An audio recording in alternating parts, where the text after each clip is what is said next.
Hey guys, welcome to the Piston Slap channel. I'm Robert, and first off, face reveal for any of you that care. I've been kind of kicking it back and forth, and I always go back to some of my older videos of myself wearing my helmet doing how-to videos, and I started laughing. It's like how ridiculous I look. So we got that out of the way. Now you guys have a face to put with the voice.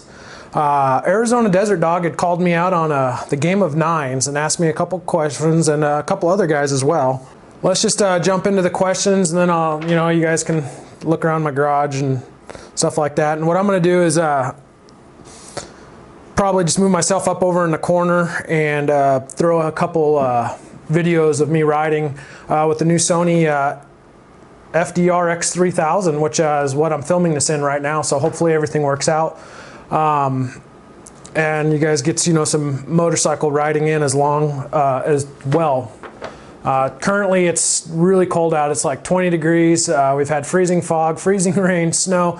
It's just a complete mess outside. So just really didn't feel putting myself at risk out there.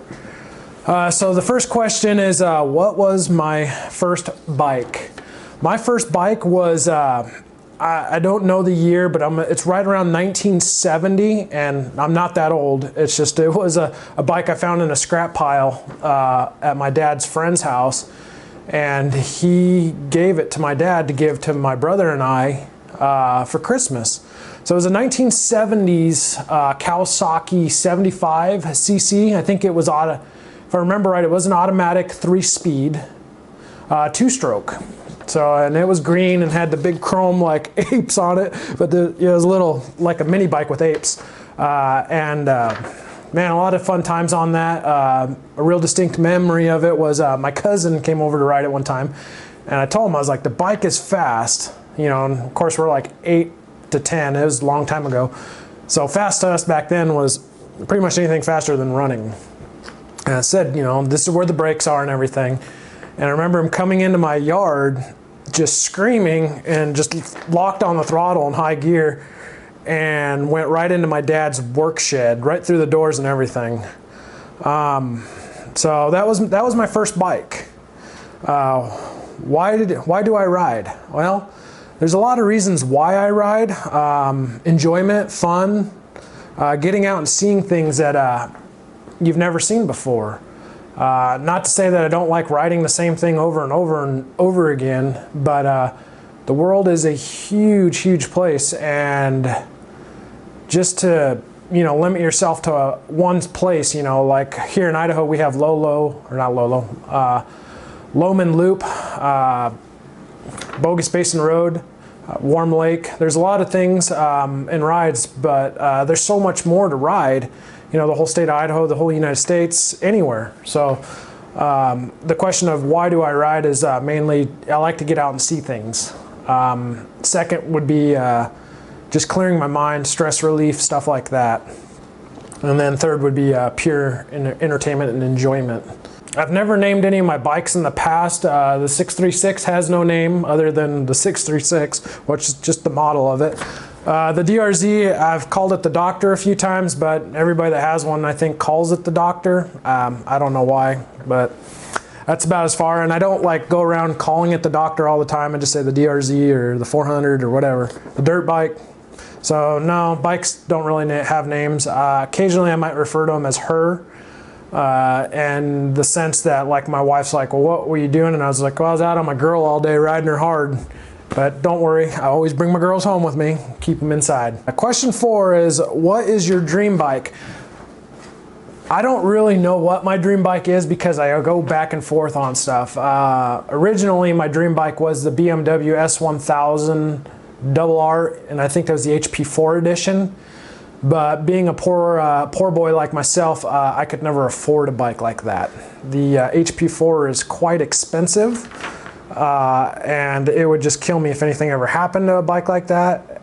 And the type of riding is, when you're on a sport bike, it's pretty risky with, other cars on the road. And taking a bike like that to a track, well, when you keep going to a track, eventually something's going to happen. So, it's a dream bike. Then my attentions had turned into the adventure motorcycling community. But started looking into the adventure bike series, seeing what they have out there. The BMW had the GS 800 is a very fantastic bike. What caught my eye was the Triumph Tiger. I believe it's the Tiger 800 XCA or XCX. I did a review on it a while back, and there again, the price is out of my out of my purchasing price, and it would be something that, you know, I'd have to, everything would have to be paid off, and my current situations are just like, no, you're not going to have that. So I've got what I've got, and I'm happy with what I have. So that would be my dream bike, I guess, would be the 800. Would like to take the Africa Twin for a spin for you guys that have those or know about those. Those are they seem like a fantastic bike. Just wish they would have put cruise control on there. My little 2 cents. From the factory, not an aftermarket one either. Question 5. Have you ever dropped or wrecked your bike? Guys, I have wrecked and dropped everything except for the 636. I'll throw a clip in for the DRZ. I've wrecked it. I've caught it a couple times on camera, but I've wrecked a lot. I'm not gonna lie. My hip still hurts from some of the wrecks. Occasionally my left thigh hurts. My wrist doesn't hurt anymore from the wreck last winter. Let's see, the 650 Ninja that I had in my original vlogs, I had wrecked that up at on Lowman Loop. You know, first big ride out of town with the guys. One of the guys like, hey man, you want to lead? And you know, just got so excited and just tunnel vision, going way too fast. I think around 80 miles an hour, and I looked over to my left on the mountainside, and I was like, hey, there's a road there. And then as I followed the road to see where it went, I realized that they kind of met in the middle in a hairpin corner that had a cautionary speed of about 25.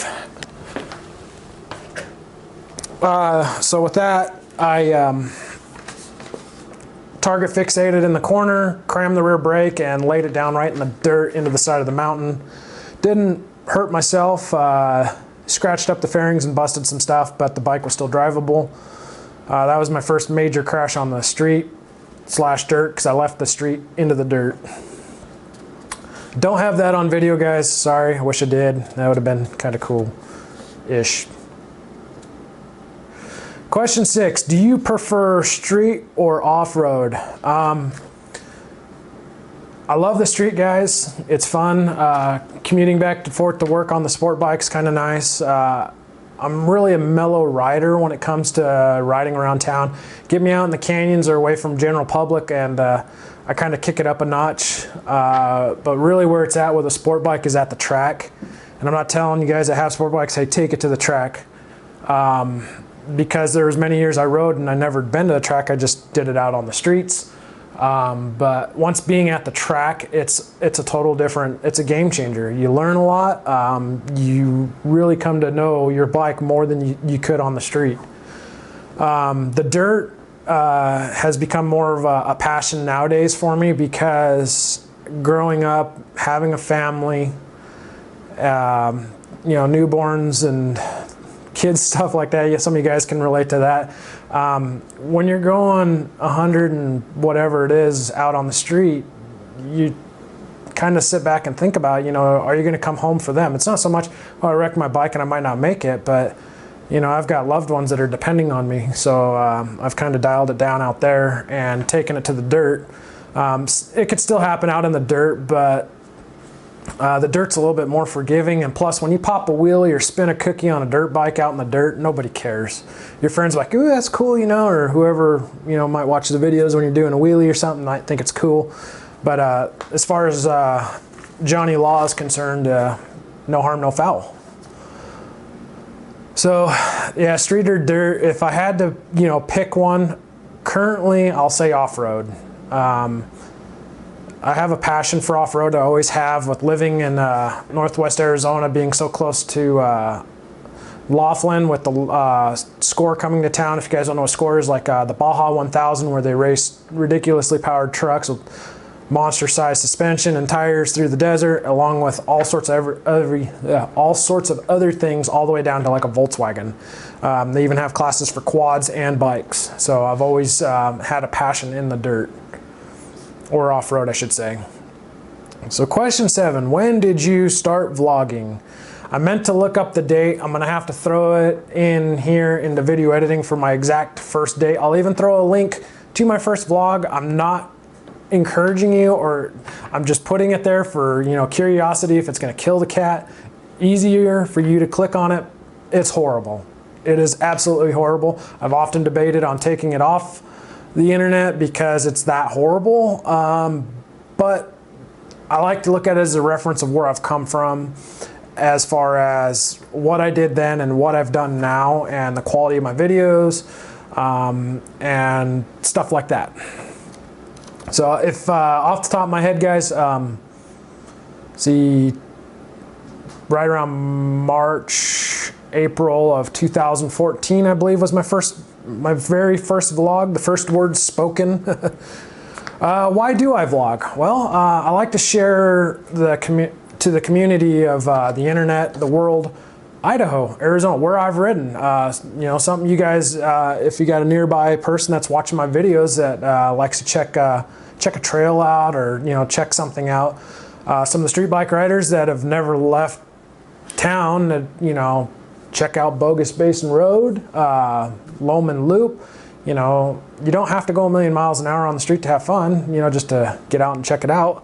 My subscribers have followed me through the Lolo Pass adventure tour. You know, I took the street bike, and that was like 1,000 miles or something. So you don't need a big, great adventure bike to have an adventure. Anything on two wheels, I believe, is an adventure if you're going somewhere. So why do I vlog? Share information with you guys, maybe something that caught my eye I want to talk about, and share topics. You know, there's a lot of people out there that, you know, something simple like an oil change, and even myself, you know, looking for something on how to do something, I like to share that information with you guys. So there's that. Question 9 is, what moto vloggers do you follow? There's not enough time in the world. Well, there is, but I'll just tell you, I looked it up this morning. I'm at 299 people that I'm subscribed to. And I am guilty. I don't watch every single video that all 299 people put out. It's more or less the what catches my eye at the given moment, or what I'm feeling. You know, if I get up and I feel like, you know, doing a little bit of off-road riding, but it's snowing outside, and it's icy, and, you know, I've got to watch 2 kids at the same time. Well, I can't take the dirt bike out and leave the kids to fend for themselves. So you got to pop up the big screen and watch some off-road videos from people in the southern hemisphere, or someone where it's warmer. Or, you know, beauty of internet is I can watch a video from, you know, a year ago. So really, as to what moto vloggers, I could tell you the genre that I follow is basically all over the place. So that, I guess, doesn't even hold water there, as far as I have a lot of off-road guys I follow. I have a lot of street guys that I follow. Real quick, I had a guy comment last year that my garage was too dark for my how-to videos. So I'll give you guys a brief look around here. And I apologize, it is dirty. So we got the ladder, stuff like that. Textured, painted the walls. That was last year. You guys probably already seen that. Put in 6 LED can lights, and then been working on my bench of tools and stuff like that. So it's still in progress. It is a big mess. Been doing Christmas lights, so you can see all these little LED lights and crap like that. My compressor that I'm working on is got a kink in it, so I bought some tubing. You can see I've really gotten around with that. I guess, guys, sit there and show you my trash. Set you back on your box. So I guess now's the time where I have to call somebody out. 3 people have to be called out, I guess. This is how the game works. So I guess I'll go with Throttle Fritz. Used to be here in Idaho. You left us and went to Florida. You did catch the guy having a stroke and crashing his car, which was cool and crazy all in the same. You've been called out to do the game of 9. Let's see, who else do we want to call out? let's call out Heartland Dual Sport. It's a cool guy, Heartland Dual Sport, or Dale. Would like to hear your inputs on the game of 9. And let's see, who else? Who haven't I heard from in a long time? Someone that I enjoy their videos. Let's go with Lowly Stewart. Lowly Stewart, you've been called out. The game of 9. For you guys have been called out, I'm going to post the questions in the descriptor below so you can write them down like I did, or if you got a superb memory and you can remember them all, then, you know, hope to see your videos and tag me in them or send me a comment through Messenger or Facebook or whatever, however, so I can watch your guys' videos and see what's going on. So that's all I got, guys. Hopefully it wasn't too horrible. Thanks for sticking around and listening to my little game of 9s. Again, Arizona Desert Dog, thanks. Wish I could have actually got out and did some riding, but maybe later on when it clears up a bit. I'm Robert with the Piston Slap channel, guys. Thanks for tuning in. And it's my mug, all nasty and stuff. See you guys. Ride safe. Have a Merry Christmas.